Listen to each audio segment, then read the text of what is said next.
नमस्कार, मैं हूं अंजू पंकज। बहुत बहुत स्वागत है आप सबका। तो आज की रात दिल्ली के सीएम अरविंद केजरीवाल पर बहुत भारी रही होगी। तिहाड़ जेल में जेल नंबर 2 में अरविंद केजरीवाल बंद है। रात भर हो सकता है उन्होंने चहलकदमी ही की हो जेल में, क्योंकि नींद तो उन्हें आई नहीं होगी। आज उनको लेकर महत्वपूर्ण फैसला आने वाला है सुप्रीम कोर्ट में। आज पता चल जाएगा कि अरविंद केजरीवाल को चुनाव प्रचार के लिए अंतरिम जमानत मिली या नहीं मिलेगी। और फिर यही नहीं, जो उन्होंने ईडी की गिरफ्तारी को अवैध बताते हुए याचिका दायर की थी सुप्रीम कोर्ट में, उस पर भी सुनवाई होगी। दूसरी तरफ ईडी ने अरविंद केजरीवाल और के कविता के खिलाफ supplementary chargesheet Rouse Avenue court में दायर करने की तैयारी भी कर ली है। खबर यही है कि आज राउस एवेन्यू कोर्ट में ये सप्लीमेंट्री चार्जशीट दायर की जाएगी। तो ऐसे में आप सोचिए, शराब घोटाले में अरविंद केजरीवाल चौतरफा फंस गए हैं। कहां तो मंगलवार को उनको लग रहा था कि सुप्रीम कोर्ट में जो बहस हो रही है और जिस तरह के सवाल जस्टिस संजीव खन्ना की बेंच ईडी से पूछ रही है, तो शायद माहौल उनके पक्ष में बन गया था। उनको जमानत मिल जाए ऐसी उम्मीद उन्होंने बांध ली थी मंगलवार को। और फिर उनके वकील को सुप्रीम कोर्ट ने यह भी कह दिया था कि अगर अंतरिम जमानत दी जाती है अरविंद केजरीवाल को, तो वो बाहर आकर पावरलेस सीएम के तौर पर काम करेंगे। किसी भी फाइल पर दस्तखत नहीं करेंगे, अपने दफ्तर में नहीं जाएंगे। कोई कामकाज जो एक सीएम करता है वो कामकाज अरविंद केजरीवाल नहीं करेंगे। तो हाथ पांव बांधकर अरविंद केजरीवाल को जमानत देने की तैयारी सुप्रीम कोर्ट एक तरह से कर रहा है। लेकिन गुरुवार को ईडी ने बहुत बड़ा खेल कर दिया। ईडी ने 44 पन्नों का एक हलफनामा सुप्रीम कोर्ट में दायर किया है और इस हलफनामे में बहुत सारे ऐसे तथ्य कोर्ट के सामने रखे गए हैं जिनके जरिए ये बताने की कोशिश की गई है कि अरविंद केजरीवाल को अगर अंतरिम जमानत मिलती है चुनाव प्रचार के लिए, तो ये एक गलत संदेश होगा पूरे देश के लिए। और इस हलफनामे में कौन कौन से तथ्य, कौन कौन सी बातें सुप्रीम कोर्ट के सामने रखी गई हैं ईडी द्वारा, उन्हीं के बारे में इस वीडियो में विस्तार से बात करूंगी। तो ईडी ने इस 44 पन्नों के हलफनामे में सीधे सीधे ये कहा है कि चुनाव के लिए प्रचार करने का अधिकार ना तो मौलिक अधिकार है, ना ही संवैधानिक अधिकार है और ना ही कानूनी अधिकार है। तो किस वजह से अरविंद केजरीवाल को स्पेशल ट्रीटमेंट देने की कोशिश हो रही है? एक अलग कैटेगरी क्यों बनाने की कोशिश कर रहा है सुप्रीम कोर्ट, जबकि अरविंद केजरीवाल को अगर अंतरिम जमानत नहीं दी जाती है तो उनके किसी भी मौलिक अधिकार का हनन नहीं हो रहा है। अगर उनको जमानत नहीं मिलती है तो कोई पहाड़ नहीं टूट जाएगा अरविंद केजरीवाल पर, कोई अनहोनी नहीं हो जाएगी उनके साथ। ऐसा पहले भी होता रहा है। इस हलफनामे के जरिए ईडी ने यही संदेश सुप्रीम कोर्ट को देने की कोशिश की है। आगे इस हलफनामे में ईडी ने क्या कहा है? उनका कहना है कि किसी भी राजनीतिक नेता को चुनाव लड़ने के लिए कभी भी अंतरिम जमानत देने की कोई परंपरा नहीं रही है, भले ही वो खुद चुनाव लड़ने वाला उम्मीदवार ही क्यों ना हो। अरविंद केजरीवाल के मामले में तो वो कोई चुनाव नहीं लड़ रहे हैं, लोकसभा चुनाव में कहीं से वो उम्मीदवार भी नहीं है, वो तो सिर्फ चुनाव प्रचार के लिए बाहर जाना चाहते हैं। लेकिन ऐसे भी कई मौके आए हैं जब कई कैंडिडेट जो चुनाव में खड़े हैं लेकिन जेल के अंदर है, उनको भी कभी अंतरिम जमानत नहीं दी गई कि वो जाकर बाहर अपना प्रचार कर लें। आगे इस हलफनामे में ईडी की तरफ से कहा गया है कि केजरीवाल को चुनाव प्रचार के लिए अंतरिम जमानत देने से एक गलत संदेश जाएगा पूरे देश में। एक ऐसी मिसाल कायम होगी जिससे सभी बेईमान राजनेताओं को चुनाव की आड़ में अपराध करने और जांच से बचने का मौका मिल जाएगा। ऐसे बेईमान राजनेता जो अपराध करके जेल में बंद हैं, वो चुनाव प्रचार की आड़ में बहाने बना बनाकर अंतरिम जमानत मांगेंगे। अरविंद केजरीवाल के मामले को एक उदाहरण के तौर पर पेश किया जाएगा, रेफरेंस दिया जाएगा इस मामले का, तो इससे एक गलत संदेश जाएगा पूरे देश में। अपराधियों के पास चुनाव की आड़ में बचने का एक नया रास्ता खुल जाएगा, एक नया हथियार उनके हाथ में आ जाएगा। कानूनी तौर पर वो इसका बेजा इस्तेमाल करेंगे। इसलिए अरविंद केजरीवाल को अंतरिम जमानत किसी भी हाल में नहीं मिलनी चाहिए। ईडी ने इस हलफनामे में साफ किया कि राजनेताओं ने न्यायिक हिरासत में रहकर भी चुनाव लड़ा है और कुछ ने जीत भी हासिल की है, लेकिन अदालत ने उन्हें इस आधार पर कभी अंतरिम जमानत नहीं दी। तो फिर केजरीवाल के मामले में ये सब क्यों हो रहा है? इस हलफनामे में ईडी ने इस बात को कोर्ट के सामने रखा है कि पहले भी राजनेताओं ने न्यायिक हिरासत में जेल में रहकर चुनाव लड़े हैं और कईयों ने जीत हासिल की है, लेकिन अदालत ने कभी भी उन्हें रियायत नहीं दी कि वो चुनाव लड़ रहे हैं तो उनको अंतरिम जमानत दे दी जाए, वो अपने इलाके में जाकर कन्वेंसिंग कर पाए। ऐसी कोई रियायत उनको नहीं दी गई है। तो फिर अरविंद केजरीवाल के मामले में इस मुद्दे पर चर्चा क्यों हो रही है? क्यों अरविंद केजरीवाल को लोकसभा चुनाव के नाम पर अंतरिम जमानत देने की कोशिश हो रही है? आपको याद होगा मंगलवार को जस्टिस संजीव खन्ना ने तो यहां तक कहा था कि अभूतपूर्व हालात हैं कि देश में लोकसभा चुनाव हो रहा है और अरविंद केजरीवाल तिहाड़ जेल में बंद है। तो ईडी की तरफ से ये बताने की कोशिश की गई है कि अभूतपूर्व हालात नहीं है, ऐसा पहले भी होता आया है। कई राजनेता जेल में बंद रहे हैं, जेल में रहकर उन्होंने चुनाव लड़े हैं, लेकिन इसके बावजूद उनको कभी अंतरिम जमानत नहीं दी गई। तो अरविंद केजरीवाल के मामले में एक स्पेशल कैटेगरी बनाने की कोशिश क्यों की जा रही है सुप्रीम कोर्ट की तरफ से? आगे इस हलफनामे में सबसे महत्वपूर्ण बात यह है कि ईडी की तरफ से अरविंद केजरीवाल ने जो 9 समन भेजे गए थे, उनके जवाब में जो चिट्ठियां लिखी थी, उनको सिलसिलेवार तरीके से लगाया गया है और उनमें ये बताया गया है कि अरविंद केजरीवाल ने कैसे चुनाव का बहाना लेकर पहले सम्मन पर सवाल खड़े किए थे। जब पहला सम्मन उनको 30 अक्टूबर को भेजा गया था और 2 नवंबर को पिछले साल उनको ईडी के सामने पेश होना था, तो अरविंद केजरीवाल ने जो चिट्ठी ईडी को लिखी थी उसमें सीधे सीधे लिखा था कि 5 राज्यों में विधानसभा चुनाव है और उनको चुनाव प्रचार के लिए जाना है, इसलिए वो ईडी के सामने हाजिर नहीं होंगे।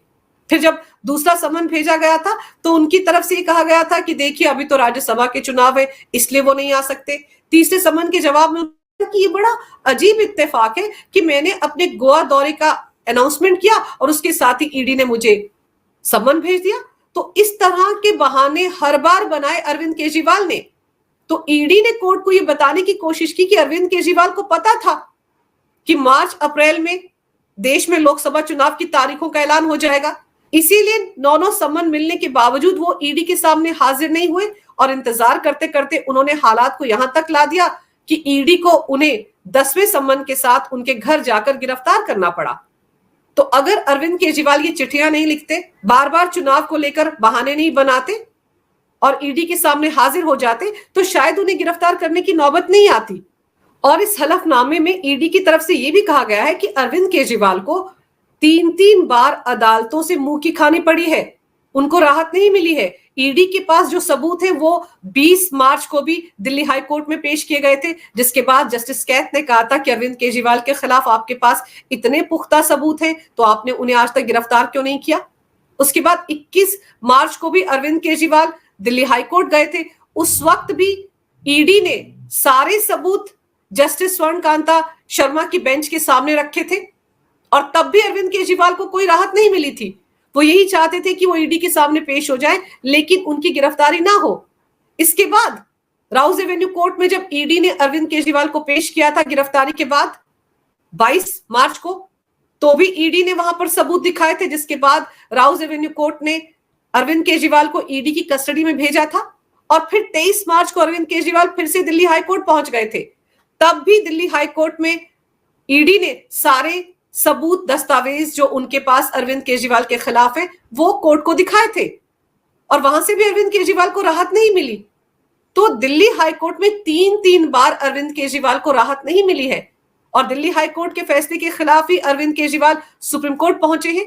तो अगर 3 अदालतों से अरविंद केजरीवाल को राहत नहीं मिली है तो सुप्रीम कोर्ट में उनको अंतरिम जमानत देने के बारे में क्यों सोचा जा रहा है, क्यों इस मुद्दे पर बहस हो रही है? और सबसे अहम बात यह है कि अरविंद केजरीवाल ने तो खुद अंतरिम जमानत के लिए याचिका भी नहीं डाली थी। सॉलिसिटर जनरल तुषार मेहता ने कहा था मंगलवार को कि बड़े ही शातिर तरीके से ये याचिका दायर की गई है। बात हो रही है कि ईडी ने उन्हें अवैध तरीके से गिरफ्तार किया है, चुनाव प्रक्रिया शुरू होने से एक दिन पहले गिरफ्तार किया है, इसलिए उनकी गिरफ्तारी गलत है। और दूसरी तरफ अंतरिम जमानत पर चर्चा हो रही है। तो अब ये जो 44 पन्नों का हलफनामा दायर किया गया है सुप्रीम कोर्ट में, आज उसका असर भी नजर आएगा। मंगलवार को भी सॉलिसिटर जनरल तुषार मेहता और additional solicitor general S V Raju ने कड़ी दलीलें रखी थी सुप्रीम कोर्ट के सामने। सीधे सीधे कहा था कि एक गलत मैसेज जाएगा, अरविंद केजरीवाल को स्पेशल ट्रीटमेंट क्यों दिया जा रहा है। और इस हलफनामे में 123 चुनावों का जिक्र किया गया है। पिछले 5 साल में 123 चुनाव हुए हैं और इस लिस्ट के जरिए ये दिखाने की कोशिश की गई है ईडी की तरफ से कि जिस देश में हर वक्त चुनाव होते रहते हैं, उस देश में क्या कभी भी किसी राजनेता को किसी भी अपराध में गिरफ्तार नहीं किया जा सकता क्योंकि चुनाव चल रहे हैं। तो ये जो अरविंद केजरीवाल की तरफ से कहा जा रहा है कि चुनावी प्रक्रिया से एक दिन पहले उन्हें गिरफ्तार किया गया है, ये सरासर गलत आरोप है क्योंकि ईडी कोई राजनीति नहीं कर रही है। ईडी का राजनीति से कोई लेना देना नहीं है। ईडी के पास जब अरविंद केजरीवाल के खिलाफ पुख्ता सबूत आ गए तब उन्होंने अरविंद केजरीवाल को सम्मन भेजना शुरू किया था और जब अरविंद केजरीवाल ने 9 सम्मन्स का जवाब नहीं दिया, उसके बाद ईडी के पास कोई ऑप्शन नहीं था। शराब घोटाले में ट्रायल शुरू करने के लिए ईडी के लिए यह जरूरी था कि वो अरविंद केजरीवाल से पूछताछ करें और जब अरविंद केजरीवाल खुद ईडी के सामने पेश नहीं हो रहे थे तो ईडी के पास यही ऑप्शन था कि वो उन्हें गिरफ्तार कर ले और तब उनकी गिरफ्तारी हुई। अब देखना दिलचस्प होगा कि आज सुप्रीम कोर्ट में क्या होता है। दूसरी तरफ ईडी ने अरविंद केजरीवाल की दिक्कतों को और बढ़ा दिया है क्योंकि ईडी ने पूरी तैयारी कर ली है और कहा जा रहा है कि आज किसी भी वक्त राउज एवेन्यू कोर्ट में ईडी अरविंद केजरीवाल और के कविता के खिलाफ चार्जशीट दायर करने जा रही है। आपको याद होगा कि कविता को 15 मार्च को हैदराबाद से गिरफ्तार किया गया था और कानून के हिसाब से 60 दिन के अंदर अंदर सप्लीमेंट्री चार्जशीट दायर करनी थी उनके मामले में ईडी को। तो 15 मई से पहले पहले उनके खिलाफ ईडी आज चार्जशीट दायर कर रही है और अरविंद केजरीवाल को 21 मार्च को गिरफ्तार किया गया था तो उनके लिए 21 मई तक का टाइम है। लेकिन ईडी ने बड़ी मुस्तैदी के साथ चार्जशीट तैयार कर ली है और आज दोनों के खिलाफ चार्जशीट यानी कि supplementary chargesheet Rouse Avenue court में ईडी दायर करने जा रही है। सबसे ज्यादा झटका अरविंद केजरीवाल के लिए यह है कि इस चार्जशीट में जो सूत्रों के हवाले से खबर आ रही है उसके मुताबिक अरविंद केजरीवाल को मुख्य साजिशकर्ता बताया गया है, यानी कि शराब घोटाले का किंगपिन बताया गया है। सारा किया धरा अरविंद केजरीवाल का है। इस चार्जशीट में यह दावा किया गया है ईडी की तरफ से। ईडी का कहना है कि उनके पास अरविंद केजरीवाल से जुड़े मनी लॉन्ड्रिंग के सारे ट्रेल मौजूद हैं। कहां कब कैसे पैसा दिया गया ये सारे सबूत ईडी के पास है। आपको याद होगा 338 करोड़ रुपए के मनी ट्रेल का जिक्र 30 अक्टूबर को ईडी ने सुप्रीम कोर्ट में जस्टिस संजीव खन्ना की अदालत के सामने किया था। तब भी ईडी ने दावा किया था कि उनके पास सारे सबूत हैं और इस चार्जशीट में भी ईडी ने इसी बात का खुलासा किया है कि अरविंद केजरीवाल के खिलाफ उनके पास पुख्ता सबूत है। और सबसे अहम बात यह है कि इस सप्लीमेंट्री चार्जशीट में आम आदमी पार्टी को भी ईडी आरोपी बना सकती है क्योंकि ईडी ने पहले भी सुप्रीम कोर्ट में यह बताया था कि पूरा का पूरा पैसा जो साउथ लॉबी से मिला था उसका फायदा आम आदमी पार्टी ने उठाया है क्योंकि वो सारा पैसा गोवा, गुजरात, पंजाब और हिमाचल प्रदेश में जो विधानसभा चुनाव हुए हैं उसमें इस्तेमाल किया गया है। तो जस्टिस संजीव खन्ना ने ही कहा था कि अगर उस पैसे का इस्तेमाल आम आदमी पार्टी ने किया, अगर आम आदमी पार्टी उस पैसे की बेनिफिशियरी है तो फिर उन्हें आरोपी क्यों नहीं बना रहे आप। तो ईडी ने इस चार्जशीट में आम आदमी पार्टी को भी आरोपी बनाया है और अगर ऐसा होता है तो अरविंद केजरीवाल की दिक्कतें और बढ़ जाएंगी क्योंकि पिछली सुनवाई के दौरान जस्टिस संजीव खन्ना ने यह कहा था कि पीएमएलए एक्ट के सेक्शन 70 के तहत अरविंद केजरीवाल की गिरफ्तारी हो सकती है क्योंकि वो प्रभारी हैं। ऐसे मनी लॉन्ड्रिंग के मामले में जहां पर कोई कंपनी इन्वॉल्व होती है या कोई राजनीतिक दल इन्वॉल्व होता है तो उसका जो कर्ता धर्ता होता है केस उसके खिलाफ बनता है। तो यहां पर अगर आम आदमी पार्टी को आरोपी बनाती है ईडी तो दिक्कतें अरविंद केजरीवाल की बढ़ेंगी। उनसे पूछा जाएगा कि जो पैसा हवाला रैकेट के जरिए गोवा में पहुंचाया गया था, जो पैसा चैरियट एडवर्टाइजर्स को दिया गया था, जो पैसा चंद्रप्रीत सिंह गोवा लेकर गया था, वो पैसे से भरे 4-4 बैग विनोद चौहान ने गोवा तक पहुंचाए थे, वो पैसा कहां से आया था, सोर्स क्या था उसका। ऐसी कौन सी इमरजेंसी पड़ गई थी कि अरविंद केजरीवाल को गोवा विधानसभा चुनाव में जो आम आदमी पार्टी के उम्मीदवार मैदान में खड़े थे उन्हें कैश में पैसा दिया गया। वहां पर जो वेंडर्स थे, जितने भी लोग जो आम आदमी पार्टी के प्रचार के काम में लगे हुए थे, उनको कैश में पैसा क्यों दिया गया और अगर दिया गया तो उसका सोर्स क्या है। ये सोर्स अरविंद केजरीवाल को पता होना चाहिए क्योंकि कर्ता धर्ता वही है। और साथ साथ डीके गुप्ता जो आम आदमी पार्टी के कोषाध्यक्ष है, उन पर भी गाज गिरेगी। तो अरविंद केजरीवाल को अंतरिम जमानत मिलती है या नहीं, सबसे बड़ा सवाल तो यही है। लेकिन आम आदमी पार्टी को अगर ईडी अपनी सप्लीमेंट्री चार्जशीट में आरोपी बनाती है तो उनकी मुसीबत और बढ़ने वाली है। अगर आपको ये वीडियो अच्छा लगे तो कृपया इसे लाइक करें, शेयर करें। अगर आप पहली बार मेरे चैनल पर आए हैं तो कृपया मेरे चैनल को सब्सक्राइब करना ना भूलें। मेरे चैनल को अपना पूरा समर्थन दें। ये वीडियो देखने के लिए बहुत बहुत धन्यवाद। नमस्कार। भारत माता की जय हो।